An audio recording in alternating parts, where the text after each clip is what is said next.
ప్రకృతి వైపరీత్యం వల్ల వచ్చిన ప్రమాదంతో దేశమంతా విచారం వ్యక్తం చేస్తా అంటే, బాధితుల పట్ల సానుభూతి చూపిస్తామంటే, జగన్ రెడ్డి మాత్రం శవరాజకీయాలు చేస్తున్నాడు. జగన్ రెడ్డి శవరాజకీయాలు అలవాటేననుకోండి, కాకపోతే ప్రతి శవాన్ని రాజకీయం చేయటం దుర్మార్గం. విపరీతం వర్షం పడింది, కొత్తగా కట్టిన గోడ మండు టెండలో వర్షం పడుతుందని ఎవరో ఊహించరు. ఇది మండు వేసవి. మొన్న విపరీతంగా కురిసిన వర్షానికి, ఆ నీటి ప్రవాహానికి గోడ పచ్చిగా ఉన్న గోడ కూలిన మాట వాస్తవమే. జరిగిన ఘటన చాలా బాధాకరం. 7 మంది చనిపోవటం అంటే హృదయాలు ద్రవిస్తున్నాయి. ప్రతి ఒక్కరి మనసు కలిచివేస్తూ ఉంది. నువ్వు సానుభూతి చూపించు, 4 మంచి వ్యాఖ్యలు చెప్పు, ఆ కుటుంబాన్ని ఓదార్చు, ఎవ్వరూ కాదనరు. ప్రమాదం జరిగిన వెంటనే నీ సోషల్ మీడియాకి ఎలా తెలిసింది, నీ నీలి మీడియాకి ఎలా తెలిసింది? వెంటనే పోస్టర్లు రెడీ అయిపోయినాయి, డిబేట్లు రెడీ అయిపోయినాయి. నువ్వు కూడా ఉండవల్లిలో ఉంటా కారణం ఏంటి? అంటే మీకు ప్రమాదం జరుగుతుందని ముందే తెలుసా?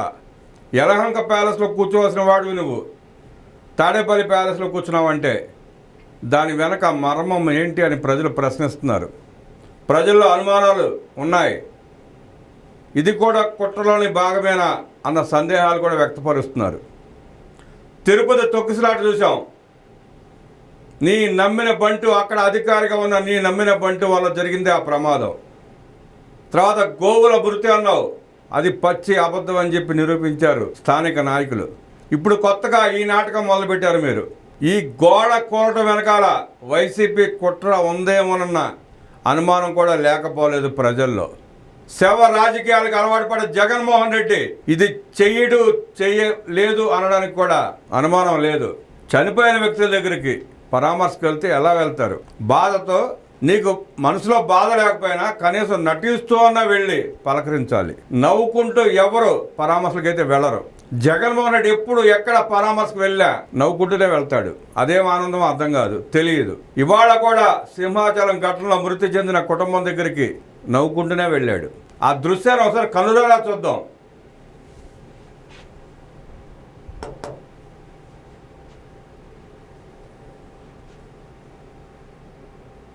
ఇదిగో కనపడుతుందా?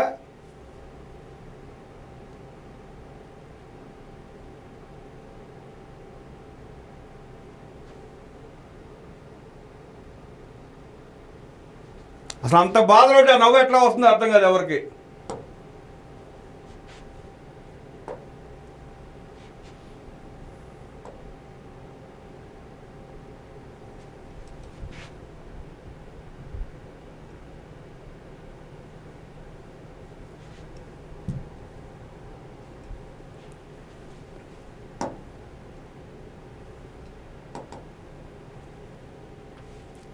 ఏ వ్యక్తి అయినా, ఎలాంటి కర్కోటకుడైనా చనిపోయిన కుటుంబాన్ని పరామర్శించుకు వెళ్ళేటప్పుడు బాధతో వెళ్తారు.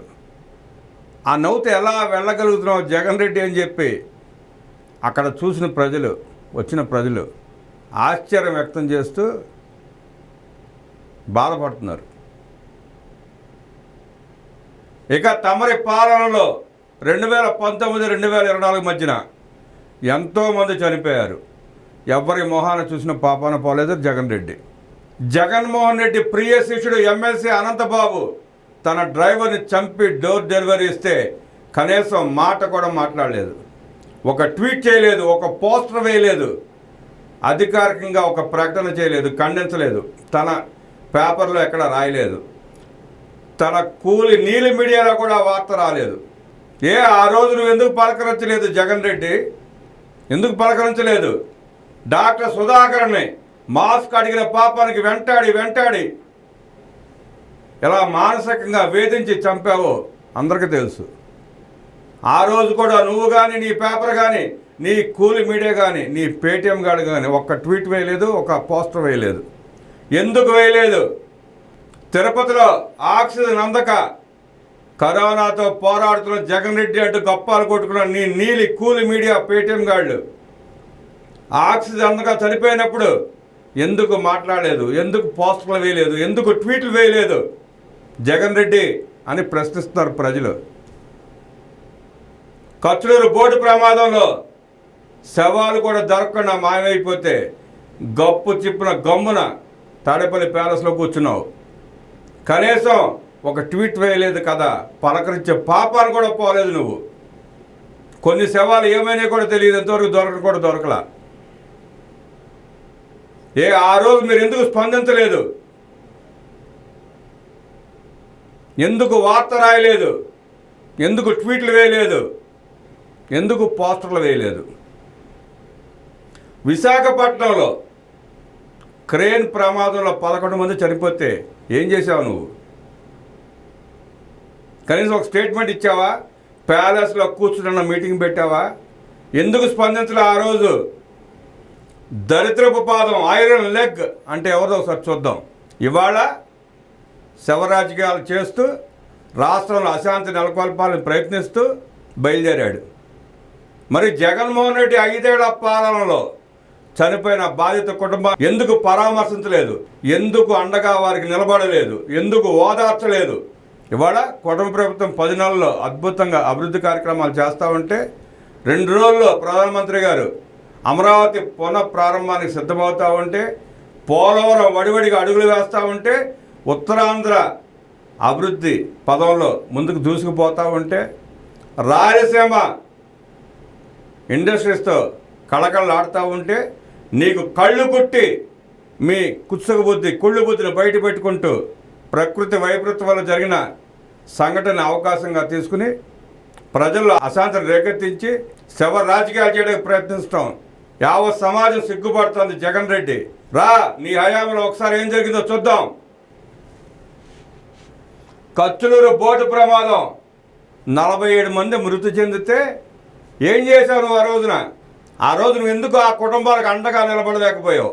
కనీసం ఒక ఓదార్పు మాట కూడా చెప్పలేకపోయావు నీ సాక్షి పేపర్ ద్వారా.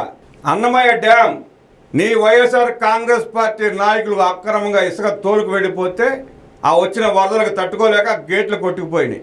కనీసం గేట్లకు గ్రీజు పెట్టడానికి కూడా నువ్వు డబ్బులు ఇవ్వని కారణంగా ఆ గేట్లు కొట్టుకుపోతే 37 మంది చనిపోయారు.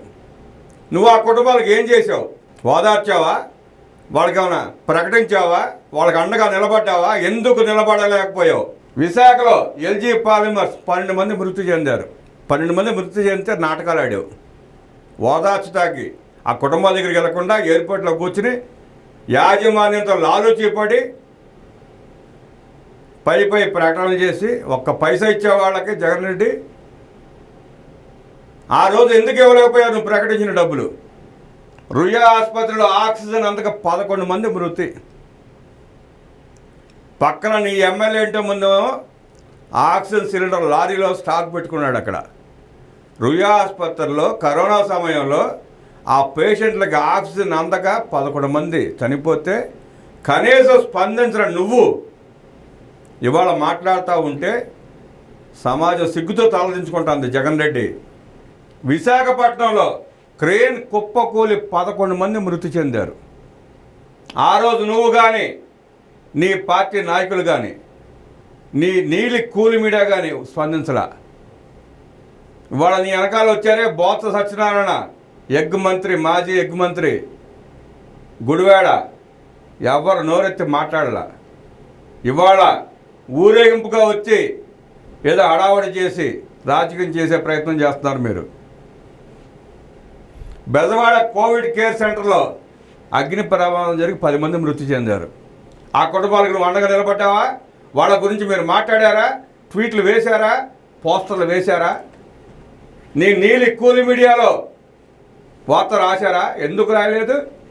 ఎందుకు ఆ కుటుంబాలకు నువ్వు అండగా నిలబడలేకపోయావు? ఇవాళ వచ్చి కబుర్లు చెప్తున్నావా? ఏలూరు జిల్లా ఫారెస్ట్ కెమికల్స్లో అగ్ని ప్రమాదం జరిగి 6 చనిపోయారు.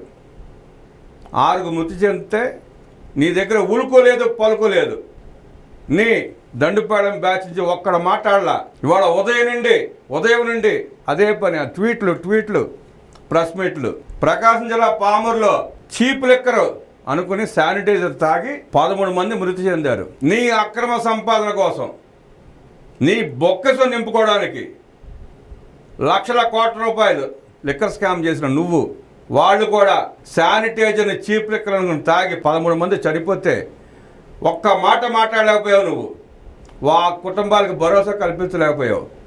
నీ చీప్ లిక్కర్ తాగి 30,000 మంది పైన చనిపోతే నువ్వు ఏనాడైనా మాట్లాడావా?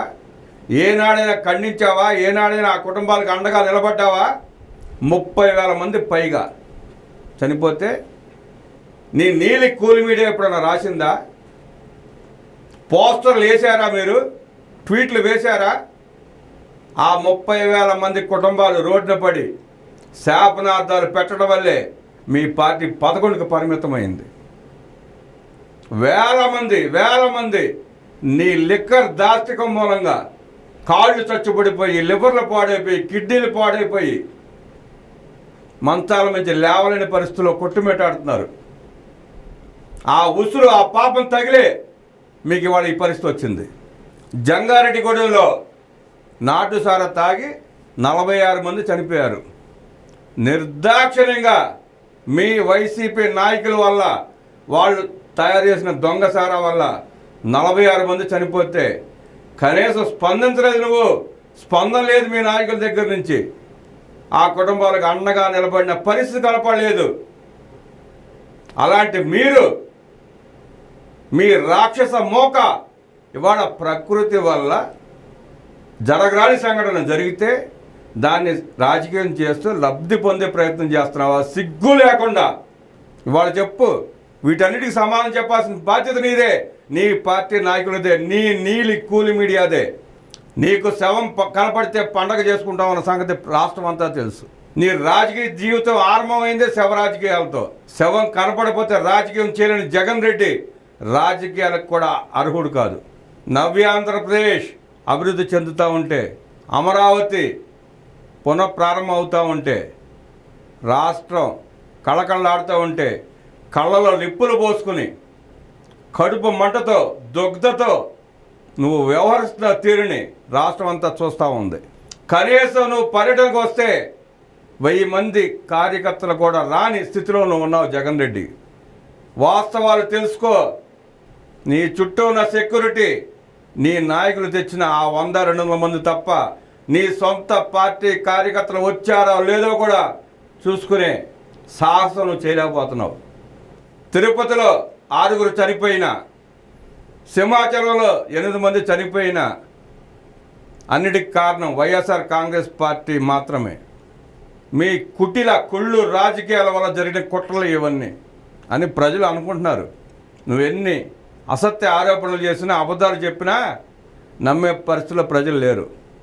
మీ నిజస్వరూపం రాష్ట్రం అంతా చూస్తూనే ఉంది. అయినా మీ వికృత రాజకీయ క్రీడల్ని ఆపట్లేదు మీరు.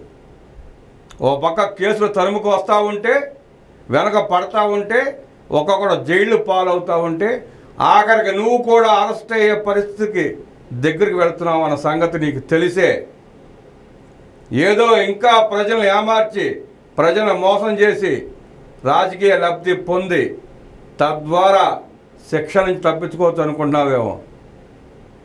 కష్టం జగన్ రెడ్డి. అతి త్వరలో జైలుకి వెళ్ళటమే కానీ తిరిగి రావటం నీకు ఉండదే.